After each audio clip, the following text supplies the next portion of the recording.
Hello everyone and welcome back. If this is your first time viewing our channel, we appreciate you and hope you will subscribe. Today we will bring you for a quick tour of Fort Santiago. Fort Santiago is one of the oldest fortifications in Manila, built by the Spaniards in 1571.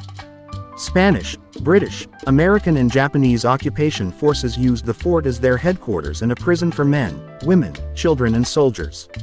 After its destruction during the Battle of Manila in 1945, the fort was used by the U.S. Transportation Corps as a depot until it was turned over to the Philippine government in 1946. In 1950, Fort Santiago was declared a shrine of freedom and restoration began the following year. Today, it stands as a memorial to the victims of World War II and the sacrifices of the Filipino people in pursuit of freedom. Here are the ruins of the American Barracks. Former Philippine President Elpidio Quirino was imprisoned in this building for 16 days in 1943, during the Japanese occupation. The ruins underwent retrofitting in 2017, and is used today as an open-air exhibition space. This brick barracks, which was first built in the 16th century, has been in a ruined state since its destruction during the Battle of Manila in 1945. Here Jose Rizal was imprisoned for 56 days, from November 3 to December 29, 1896. The entire right wing of this building, which contained his prison cell, was reconstructed in 1953 as a museum and as a shrine dedicated to Jose Rizal. Here stands the gate leading to the inner sanctum of Fort Santiago. The gate of Fort Santiago was destroyed during the Battle of Manila in 1945. The main gate is decorated by wood relief carving of Santiago Matamoros, the patron saint of Spain, together with the coat of arms of the Kingdom of Castile and Leon. What remains of the original gate are the embossed Spanish soldiers, now defaced.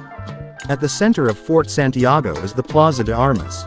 The plaza and its name is a common feature in fortresses built by the Spaniards in their colonies throughout the world. It got its name from the use of the area to stock arms and rifles when not in use. This is also where the soldiers marched around in their daily drills. We are now standing on the site of the residence of the commander of the fort, called Casa del Castellano, referring to the fort commander. The structure was built in the 17th century. "You are about to enter a sacred and historic site," reads the sign on the entrance to the Fort Santiago dungeon. What is now a tourist attraction was the site of a horrible war crime during World War II, and was used by the Spaniards as a prison in the 16th century. As you crawl into the tiny entrance, a somber atmosphere takes hold. You just stepped into the hallowed grounds where at least 600 people died of torture and suffocation. Here, hundreds of bodies were discovered by the Americans when they recaptured Intramuros from the Japanese in 1945. The state in which the bodies were found suggested the victims were tortured, starved, and died of suffocation. Statues depicting Filipino and American prisoners of war during the Japanese occupation of Manila are on display at different areas in the dungeon. Their remains lie in a mass grave under a white marble cross beside the dungeons.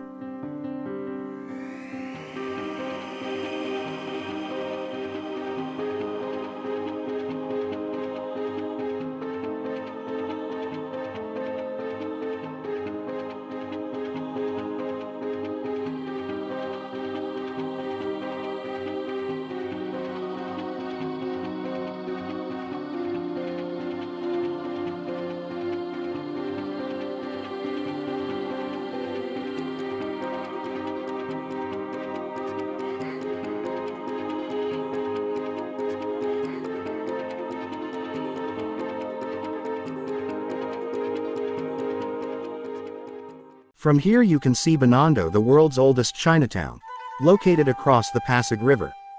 Binondo, Manila's Chinatown, is the oldest of its kind in the world. More than 400 years since it was established, the district still continues to thrive. We hope you enjoyed this video and found it educational. Please subscribe for more content. Thanks for watching.